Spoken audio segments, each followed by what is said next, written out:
Exam நினைச்சு உங்களுக்கு பயமா இருந்தாலோ இல்ல எக்ஸாமுக்கு படிக்கிறதுக்கு முன்னாடி தேவையில்லாத எண்ணங்கள் வந்து உங்களை டிஸ்டர்ப் பண்ணாலும் சரி, இந்த ஒரு மந்திரத்தை மட்டும் நீங்க படிக்கிறதுக்கு முன்னாடி சொல்லிட்டு படிக்க ஆரம்பிச்சீங்கன்னா நல்லா போக்கஸோட படிச்சு மறுநாள் எக்ஸாம் வேற லெவல்ல எழுதுவீங்க.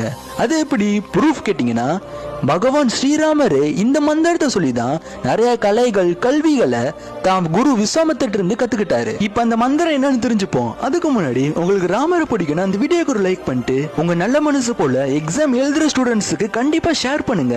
அவங்களுக்கு ரொம்ப ஹெல்ப்ஃபுல்லா இருக்கும். அப்படியே நம்ம சேனலை சப்ஸ்கிரைப் பண்ணிக்கோங்க. இந்த மந்திரத்தை நீங்க படிக்கிறதுக்கு முன்னாடி சொல்லிட்டு படிக்க ஸ்டார்ட் பண்ணுங்க. அது உங்க ஞாபக சக்தியை தூண்டி விட்டு நீங்க படிக்கிறதெல்லாம் ரொம்ப ஈஸியா புரிஞ்சு வேகமா படிக்க ஸ்டார்ட் பண்ணிருவீங்க. முக்கியமா நீங்க படிக்கிறது எதுவுமே மறக்காது, எந்த ஒரு கெட்ட எண்ணங்களும் உங்களை வந்து டிஸ்டர்ப் பண்ணாது. கண்டிப்பா எக்ஸாம் எழுத போறதுக்கு முன்னாடி இந்த மந்திரத்தை சொல்லிட்டு போங்க. இந்த மந்திரம் உங்களுக்கு ரொம்ப ஒரு தைரியத்தை கொடுக்கும், பாசிட்டிவா ஃபீல் பண்ணுவீங்க. அந்த மந்திரம் பேரு தான் காயத்ரி மந்திரம். இப்ப அந்த மந்திரத்தை போடுறேன், இந்த வீடியோக்கு ஒரு லைக் பண்ணிட்டு அப்படியே அந்த மந்திரத்தை கேளுங்க.